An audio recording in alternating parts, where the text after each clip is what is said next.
So I have a bunch of data that I would like to extract, but I would like to extract based on the particular sorting order. Okay, so in these sessions right here, in these lessons, I'm going to be showing you how we would combine this filter function and sort function together. So sort function, this seems a little bit complicated at first because I was experimenting around. I actually find it's not that hard for you to understand though, so let me go into detail. Okay, so let's jump into this exercise worksheet first. So I have a bunch of our employee data, and I would like to extract our employee data based on a particular department, which is sales department. So if that's what we want to do, all right, so I'm gonna go to this employee number, and so I'm gonna go to this employee number, which is the first cell, and I'll start with equal and then go with filter.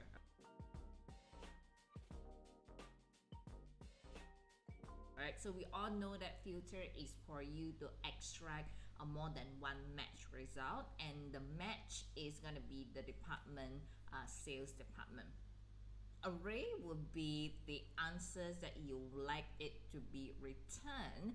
So I used to only return by column, but after a couple of rounds of experimenting, I realized that this filter function was so powerful that it was able to return more than one column at once. So when it comes to this array right here, I decided to select everything that I have, and then I'm gonna go comma, which is proceed to the next one.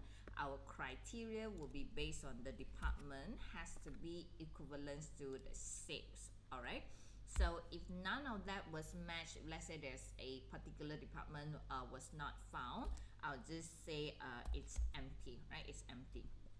So if I were to hit enter, the result just pops out.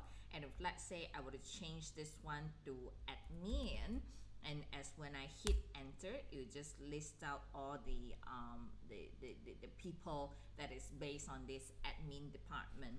But I was thinking that perhaps I would like to sort them based on their last name. So then I came across this function called sort.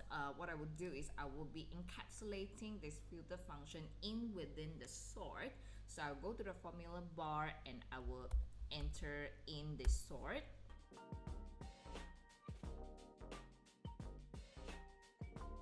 So the array is going to be our answer.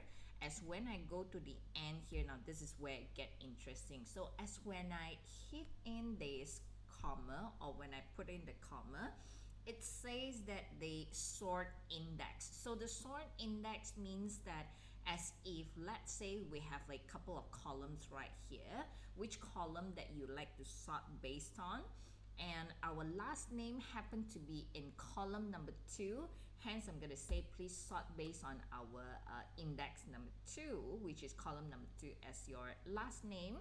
And then your sort order, would you be ascending or descending? Of course, I would like it to be in a form of ascending, so I'm going to put 1. So would you like to sort by column or sort by row? So if we take a look at the structure of the return answer right now, it is based on each of the rows. So whether you're filtering or whether you're sorting by row. So you're gonna go for false, which is you are sorting them by row. So as when I hit enter, let's check out the last name. It immediately sort based on the last name. But some people will say, what if let's say we like to sort based on the first name? I mean, why not? All right, so as when I go back to the first of the cell, and I'm gonna change the index. So the index is where which column that we like to sort based on. So right now I'm going to change it to 3. So we could see immediately at the first name we have Aaron, Bart, we have Duan, or whoever that is ascendingly arranged, immediately sort based on the first name right now. Okay, so if I were to go to the department and change this one to sales, as when I hit enter, that's amazing. This works so perfectly. So I hope you guys had fun throughout this whole sessions right here, and I guess I'll see you next time.